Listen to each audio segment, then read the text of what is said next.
Hi hello నమస్తే welcome to Bigg Boss season 8 episode 1. ఈరోజు episode open అవగానే first Nagamani కంటే ఇంకా ఎమోషనల్గానే ఉన్నాడు అనిపించింది. ఇంతలో ఆయిచవం గారు వచ్చి ఇంకా కొంచెం మెచ్యూరిటీగా ఆలోచించు, ఎందుకంత హైపర్ అవుతున్నా అది ఇది అనేసరికి మన నాగమణి కంట తను తీసుకోలేకపోయాడు. మీకు నా పాస్ట్ గురించి తెలియదు, నేను 3 నెలలు ఇంట్లో నుండి బయటికి రాకుండా ఉన్నాను, నా గురించి ఏం తెలుసని మీ అందరూ నన్ను నామినేట్ చేశారని ఏదో చిన్నపిల్లల ఎమోషనల్ అవ్వడం చూపించారు. తను ఎమోషనల్ అవ్వడం కరెక్టే, కానీ అదే సమయంలో ఆదిత్య గారు కూడా నేను 6 months రూమ్ నుంచి బయటికి రాలేదు, ఎవరికి ఉండేది వారికి ఉంటుంది అనేసరికి మనకంట ఇంకా తీసుకోలేకపోయాడు అనిపించింది నాకు. ఎందుకో ఇది మరీ చిన్నపిల్లోడ్లా ఆలోచిస్తున్నాడు అన్నట్టు అనిపించింది. ఫస్ట్ డేనే అందరూ వచ్చి బయటికి వెళ్ళడానికి నామినేట్ చేస్తే దాన్ని తీసుకోలేకపోయాడు అనిపించింది. ఇంకా అది అయిన తర్వాత ఇంకా మంచిగా సాంగ్ వేయడం, అందరూ వచ్చి డ్యాన్స్ వేయడం ఏమో నాకైతే అంత యాక్టివ్గా అనిపించలేదు. ఏదో ఎవరికాలు చేయాలి అని చేసినట్టు అనిపించింది. తర్వాత కొన్ని రోజులకి సరిపడా రేషన్ పంపించారు బిగ్ బాస్.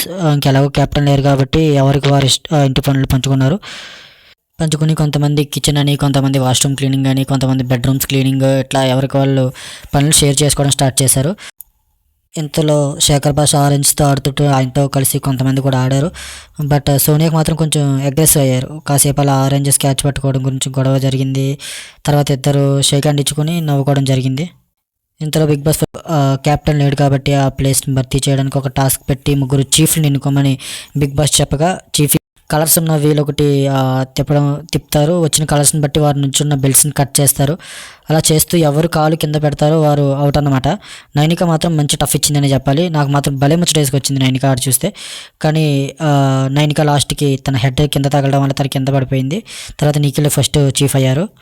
తర్వాత బిగ్ బాస్ కంగ్రాచులేషన్ చేశారు, అది అయింది. సెకండ్ టాస్క్లో నైనిక సెకండ్ చీఫ్గా విన్ అయింది. భలే ఆడింది అమ్మాయి. ఈ టాస్క్లో కూడా మంచి యాక్టివ్గా ఆడింది అనిపించింది.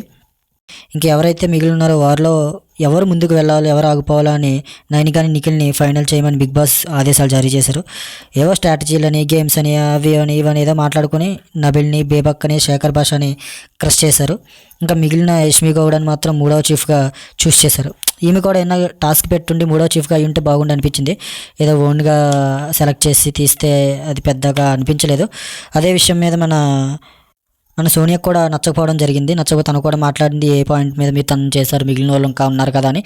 నాకు కూడా అదే అనిపించింది, ఇంకా ఆడిన వాళ్ళు ఉన్నారు కదా వాళ్ళని చేస్తే బాగుండని. నబిల్ కూడా మంచిగానే ఆడాడు సెకండ్ టాస్క్లో, తను చేస్తుంటే బహుశా బాగుండి అనిపించింది. కానీ యష్మి గౌడ మాత్రం ఏమీ ఆడలేదు కదా, తనకెందుకు చేశారా అన్నట్టు అనిపించింది. మీకు ఏమన్నా అనిపిస్తే మీరు మాత్రం కామెంట్లో చెప్పండి. ఇంకా ఓవరాల్ ఎపిసోడ్ విషయానికి వస్తే ఎపిసోడ్ మొత్తం ఎక్కువ కనపడింది మాత్రం మణికంఠనే అనిపించింది. ఎక్కువగా అగ్రెసివ్ అవ్వడం, పాత విషయాలను తవ్వుకోవడం, నాకు పాస్ట్ ఉంది, అది ఉంది, ఇది ఉందని ఏదో కొంచెం ఎమోషనల్ టచ్ అవ్వడం కోసం ట్రై చేస్తున్నాడు అనిపించింది. ఇంకా బేబక్క విషయానికి వస్తే ఆమె కూడా మంచిగానే యాక్టివ్గానే అనిపించింది. మంచిగా జోకులు వేయడం, మంచి కామెడీ చేయడం, శేఖర్ భాష కూడా మంచి పంచులు వేయడం, అలాగే మన పెళ్లి చూపులు అభయ్ నవీన్ కూడా మంచిగానే పంచులు వేయడం మధ్యలో అట్లా. కానీ ఇంకా బయటపడాల్సిన వాళ్ళు చాలామంది ఉన్నారు, ఎవరు ఓపెన్ అవ్వట్లేదు అనిపించింది. 10 రోజుల్లోనే అందరూ ఓపెన్ అవుతారు, కానీ ఇంకా అందరూ ఓపెన్ అయితే ఇంకా బాగుంటుంది అనిపించింది. సో ఈరోజు ఈ టాస్క్లో 3 చీఫ్లని ఫైండ్ అవుట్ చేయడం, గెలవడంతోనే సరిపోయింది.